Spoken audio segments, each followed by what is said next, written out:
الله من الشيطان الرجيم. بسم الله الرحمن الرحيم. يا أهل الكتاب قد جاءكم رسولنا يبين لكم كثيرا مما كنتم تخفون من الكتاب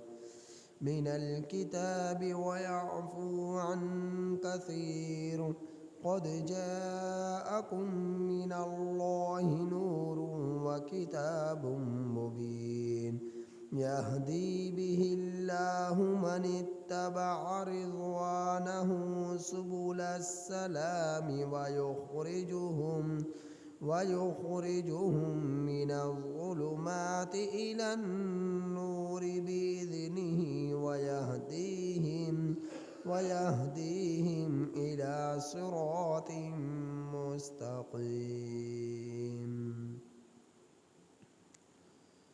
سورۃ المائدہ کی یہی آیات کریمہ 15 تا 16 کل آپ احباب کے سامنے تلاوت و ترجمہ اور کچھ تفسیر ہو چکی تھی، اور کچھ تفسیر رہتی تھی، اسی کا آج بیان ہے۔ ترجمہ یہ کیا گیا تھا کہ اے کتاب والو، تحقیق تمہارے پاس آ چکا ہمارا رسول، وہ بیان کرتا ہے تمہارے لیے بہت سی وہ چیزیں کہ جن کو تم چھپاتے ہو کتاب سے، اور درگزر کرتا ہے بہت سی چیزوں سے۔ تحقیق تمہارے پاس آ چکا اللہ کی طرف سے نور و کتاب مبین اور روشن کتاب۔ اس کتاب کے ذریعے اللہ ہدایت دیتا ہے اسے جو اللہ کی رضا خوشنودگی کی پیروی کرے، سلامتی کے راستے کی پیروی کرے، اور قرآن کریم ان لوگوں کو نکالتا ہے اندھیروں سے روشنی کی طرف اللہ کے حکم کے ساتھ، اور ان کے لوگوں کی رہنمائی کرتا ہے، ہدایت دیتا ہے سیدھے راستے کی۔ یہ ترجمہ تھا ان آیات کریمہ کا۔ کل بتلایا گیا تھا کہ یہاں پر جو اہل کتاب کا ذکر ہے، اس میں یہودی بھی شامل ہیں، نصارہ بھی شامل ہیں۔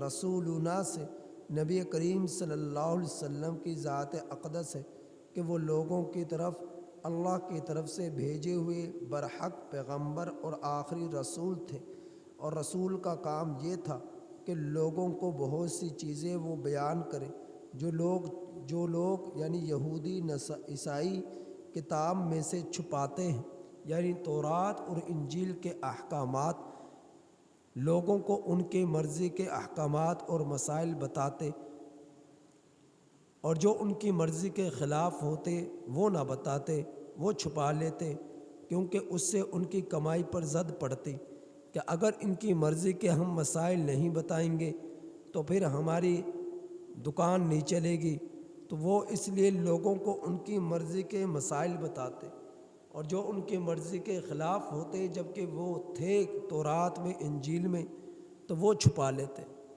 تو اللہ کے رسول صلی اللہ علیہ وسلم تورات انجیل کے جو مسائل تھے جو اب بعد میں بھی موجود رہے اہل یہود اور نصارہ کے لیے، ان کو بیان کرتے کہ تم علم سے ان مسائل کو چھپاتے ہو اور ان کو ظاہر کرتے ہو، اور بہت سی چیزوں سے درگزر کرتے۔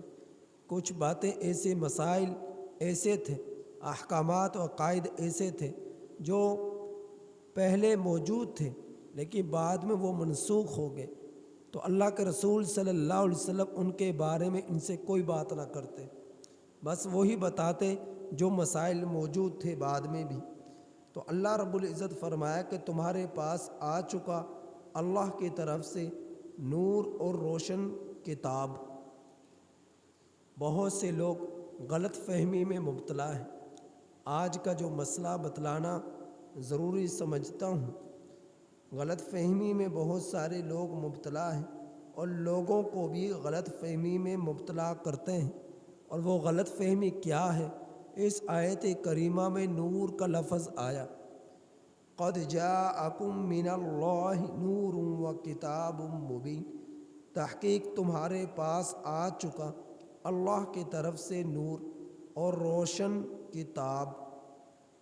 نور سے مراد، نور سے یہاں پر کچھ لوگ جو غلط فہمی میں مبتلا ہیں وہ نبی کریم صلی اللہ علیہ وسلم کی ذات اقدس کو لیتے ہیں کہ نبی کریم صلی اللہ علیہ وسلم نور ہے، بشر نہیں، بشر نہیں ہے، جبکہ حقیقت یہ ہے کہ اللہ کے رسول صلی اللہ علیہ وسلم بشر تھے، انسان تھے، آدمی تھے، اور نوری صفات اللہ کے رسول صلی اللہ علیہ وسلم پر غالب تھی۔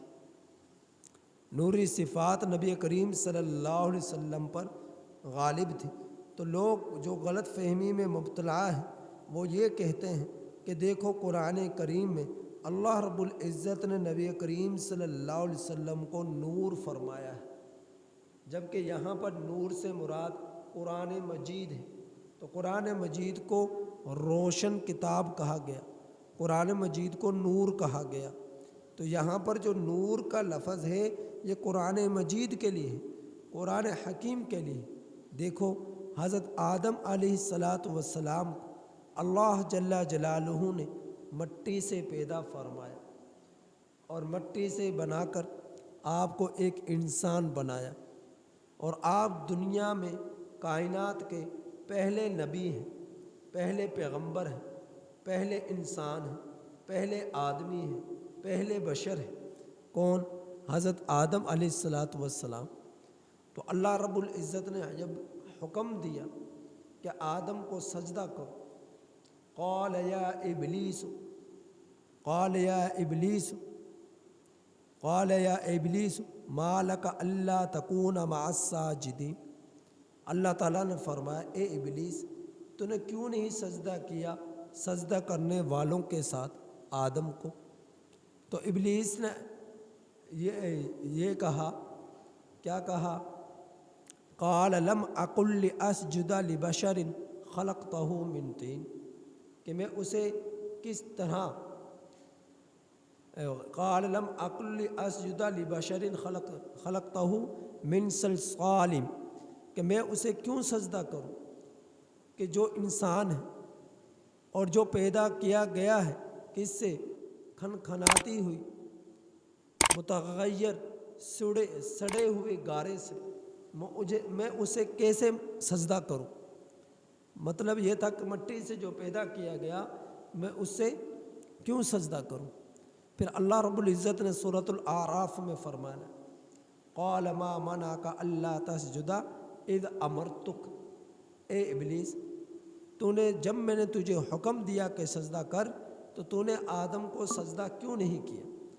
تو آگے سے ابلیس نے سورہ اعراف میں جواب دیا قال انا خیر من، میں اس سے بہتر ہوں، خلقتنی من نار وخلقتہ من طین، تو نے مجھے آگ سے پیدا کیا اور اسے تو نے مٹی سے پیدا کیا، تو میں چونکہ آگ سے پیدا ہوا انا خیر من، میں اس سے بہتر ہوں، انا خیر من، میں اس سے بہتر ہوں، خلقتہ من نار، کیونکہ تو نے مجھے آگ سے پیدا کیا، وخلقتہ من طین، اور تو نے اسے مٹی سے پیدا کیا، تو میں اسے سجدہ نہیں کر سکتا۔ غرور کیا، تکبر کیا، اکڑ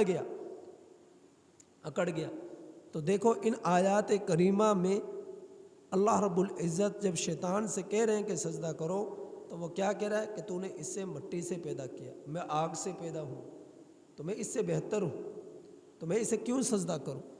تو یہ پوری دنیا کے لوگ جانتے ہیں، اہل علم لوگ جانتے ہیں، دنیا کے لوگ جانتے ہیں، عام لوگ جانتے ہیں، خاص لوگ جانتے ہیں کہ اللہ کے پہلے پیغمبر حضرت آدم علیہ السلام تھے، پہلے نبی حضرت آدم علیہ السلام تھے، اور حضرت آدم علیہ السلام مٹی سے پیدا ہوئے۔ آپ پہلے نبی تھے، آپ پہلے آدمی تھے، آپ پہلے بشر تھے، آدمی کو آدمی اسی لیے کہا جاتا ہے کیونکہ حضرت آدم علیہ السلام کی یہ اولاد ہے. ہم لوگوں کو جو آدمی کہا جاتا ہے وہ اس لیے کہا جاتا ہے کیونکہ آدم سے آدمی بنا، آدم سے آدمی بنا. تو حضرت آدم علیہ السلام مٹی سے پیدا ہوئے. اور یہ بات سب کے علم میں ہے کہ جتنے بھی دنیا میں لوگ آئے سب حضرت آدم علیہ السلام کی اولاد ہے. 1,00,000 کم و بیش 24,000 انبیاء اکرام تشریف لائے، سب حضرت آدم علیہ السلام کی اولاد ہے. اور قیامت تک آنے والا آخری انسان تک حضرت آدم علیہ السلام کی اولاد ہے. جب حضرت آدم علیہ السلام مٹی سے پیدا ہوئے تو کائنات کے آخری انسان تک سب مٹی سے ہی پیدا ہوئے، مٹی سے ہی پیدا ہوئے. کیونکہ نطفہ جس سے جو ماں کے رحم میں ڈلتا ہے تو اس سے انسان جو بنتا ہے اللہ کے حکم سے، وہ نطفہ اس کے ذرات وہ بھی مٹی سے ہی بنتے ہیں.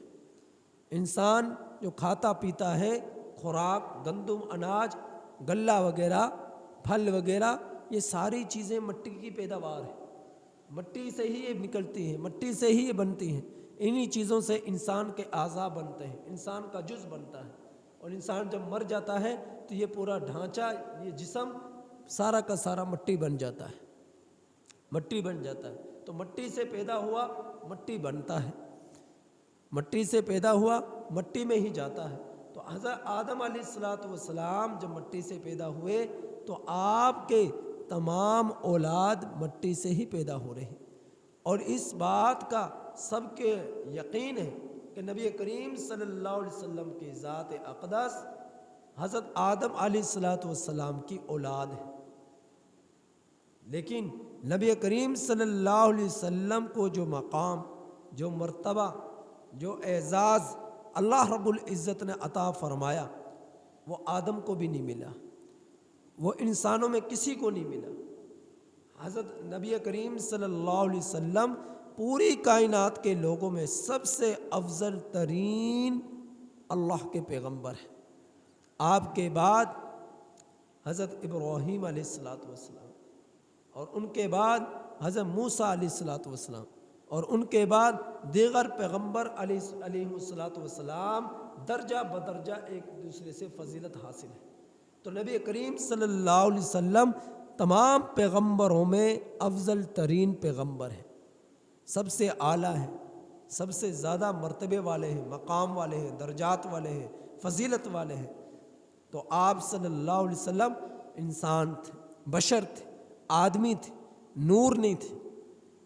اور اللہ کے رسول صلی اللہ علیہ وسلم نے خود حدیث پاک میں ارشاد فرمایا، بخاری شریف کا اندر بھی موجود ہے، انما انا بشر مثلکم، کہ میں تمہارا جیسا انسان ہوں. انما انا بشر مثلکم، میں تمہارے جیسا انسان ہوں، بشر ہوں، کھاتا بھی ہوں، پیتا بھی ہوں، تمہاری طرح میرے بھی تقاضے ہیں، بیوی بھی ہے، بچے بھی ہیں، اور مجھے بھی بھوک لگتی ہے، مجھے بھی پیاس لگتی ہے.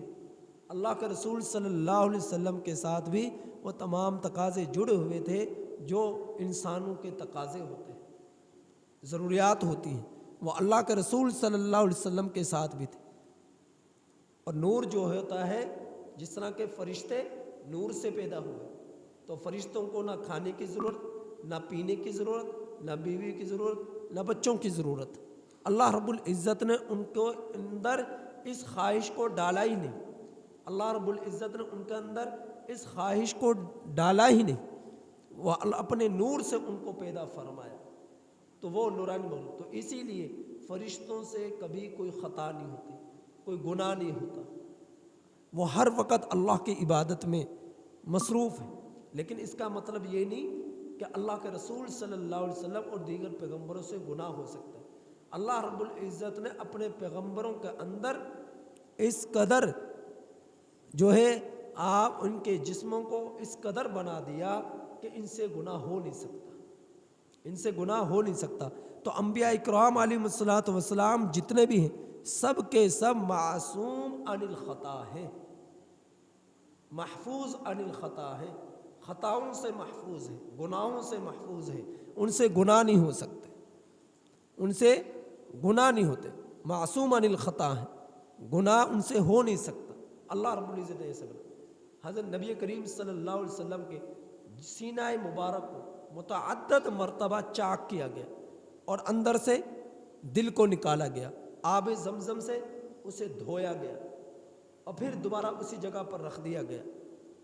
حضرت جبرائیل امین علیہ الصلوۃ والسلام اور چند فرشتوں نے آ کر کئی مرتبہ یہ کام کیا اللہ کے حکم سے۔ کیوں دھویا گیا؟ کہ ذرا بھر بھی شیطانی اثرات کسی بھی طرح کے اندر موجود نہ ہو۔ آپ صلی اللہ علیہ وسلم کے جسم اطہر میں متعدد مرتبہ آپ کا سینہ چاک کیا گیا، اور اللہ جس طرح کہ آج کے زمانے میں سرجری ہوتی ہے، آپریشن ہوتا ہے، دل کے وال بند ہو جائیں آپریشن ہوتا ہے، تو اللہ رب العزت نے حضرت جبرائیل امین علیہ الصلوۃ والسلام کے ذریعے نبی کریم صلی اللہ علیہ وسلم کے جو ہے متعدد مرتبہ سینہ مبارک کی سرجری فرمائی اور دل کو آب زمزم سے دھویا گیا، باہر نکالا گیا، تشتری میں رکھا گیا۔ اللہ کے حکم سے آپ حیات رہے، زندہ رہے، اور پھر اسی طرح اسے دھو کر اندر ڈال دیا گیا اور اسی طرح کر دیا گیا جس طرح کہ نکلا ہی نہیں۔ تو نبی کریم صلی اللہ علیہ وسلم اگر نور ہوتے تو ان چیزوں کی ضرورت نہ پڑتی۔ آپ صلی اللہ علیہ وسلم انسان تھے، بشر تھے، آدمی تھے۔ حضرت عمر بن عاص رضی اللہ تعالی عنہ نبی کریم صلی اللہ علیہ وسلم جو کچھ ارشاد فرمایا کرتے لکھ لیا کرتے تو بعض صحابہ اکرام رضی اللہ تعالی علیہ مجمعین نے ارشاد فرمایا، اے عمر بن عاص، آپ ہر بات نبی کریم صلی اللہ علیہ وسلم کی نہ لکھا کریں، کیونکہ نبی کریم صلی اللہ علیہ وسلم کبھی خوشی میں ہوتے ہیں، کبھی غصے میں ہوتے ہیں، کبھی زبان سے کوئی بات ارشاد فرماتے ہیں، کبھی کوئی بات ارشاد فرماتے ہیں، ہو سکتا ہے کوئی بات غلط لکھی جائے۔ تو یہی بات حضرت عمر بن عاص رضی اللہ تعالیٰ عنہ نے نبی کریم صلی اللہ علیہ وسلم سے آ کر ارشاد فرما دی۔ نبی کریم صلی اللہ علیہ وسلم نے ارشاد فرمایا کہ جو کچھ بھی میں بولوں وہ لکھا کرو، اکتب، جو بھی میں کچھ کہوں وہ لکھا کرو، کیونکہ مجھ سے کوئی غلط بات نہیں نکلتی، میری زبان مبارک سے، میری زبان سے کوئی غلط بات نہیں نکلتی، جو بھی نکلتا ہے حق ہی نکلتا ہے، جو بھی نکلتا ہے سچ ہی نکلتا ہے، لہٰذا جو کچھ میں بولوں وہ تم لکھا کرو۔ تو آپ صلی اللہ علیہ وسلم کے بارے میں جب حضرت عائشہ صدیقہ رضی اللہ تعالیٰ عنہ سے پوچھا گیا تو حضرت عائشہ رضی اللہ تعالیٰ عنہ نے فرمایا کہ نبی کریم صلی اللہ علیہ وسلم گھر کی صفائی بھی کر لیتے ہیں، کپڑوں کو صاف بھی کر لیتے ہیں، جوتوں میں پیبند بھی لگا لیا کرتے ہیں، کام کاج بھی کیا کرتے ہیں۔ تو یہ ساری چیزیں کون کرتا ہے؟ بشر کرتا ہے، آدمی کرتا ہے، فرشتوں کو تو یہ کام نہیں ہے، فرشتوں کو یہ کام نہیں ہے۔ تو نبی کریم صلی اللہ علیہ وسلم کے بارے میں تمام صحابہ کا اس بات پر ان کا نظریہ ہے، عقیدہ ہے، کس بات پر؟ کہ نبی کریم صلی اللہ علیہ وسلم بشر تھے، انسان تھے، اور ہم جیسے انسان تھے، لیکن آپ صلی اللہ علیہ وسلم میں نورانی صفات غالب تھی۔ لہٰذا جب یہ بات واضح ہو گئی تو معلوم یہ ہوا کہ یہاں پر نور سے مراد قرآن مجید ہے، اور کتاب مبین سے بھی مراد قرآن مجید ہے۔ اللہ کے رسول صلی اللہ علیہ وسلم یہاں پر نور سے مراد نہیں ہے، کیونکہ آپ صلی اللہ علیہ وسلم کے بارے میں پیچھے واضح فرما دیا کہ ہم تحقیق تمہارے پاس آ چکا ہمارا رسول، یعنی نبی کریم صلی اللہ علیہ وسلم کی ذات۔ وَيَعْفُو عَنْ كَثِيرٍ کے بعد پھر آگے اگلا جملہ جو آیا وہ قرآن مجید کے لیے آیا۔ کیا آیا؟ قَدْ جَاءَكُم مِّنَ اللَّهِ نور، تحقیق تمہارے پاس آ چکی اللہ کی طرف سے روشنی، کتاب مبین اور روشن کتاب۔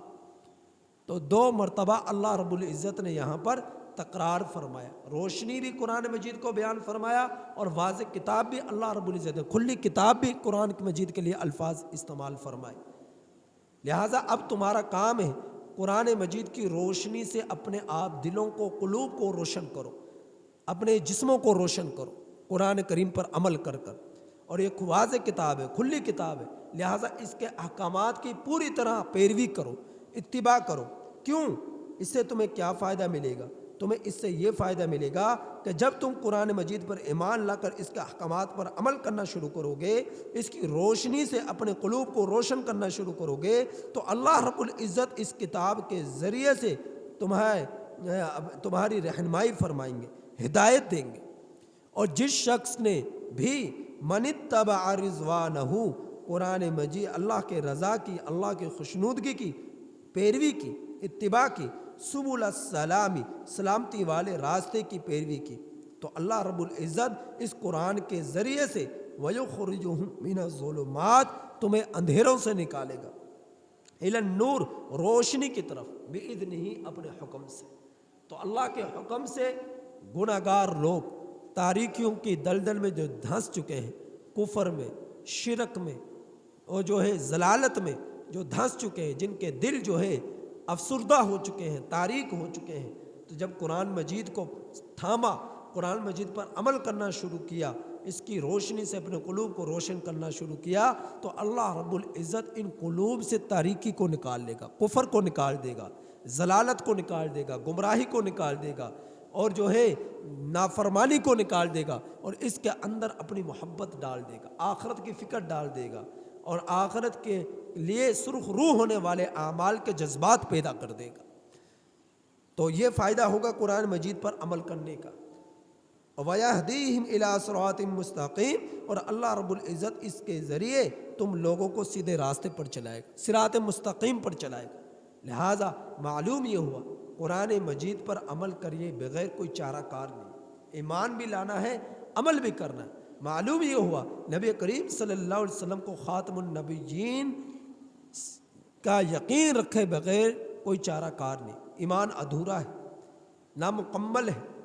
یہ ہمارے عقیدے اور نظریہ کا حصہ ہے کہ ہم نبی کریم صلی اللہ علیہ وسلم کو آخری پیغمبر مانیں، اللہ رب العزت کا سچا پیغمبر مانے، اور بشر مانے،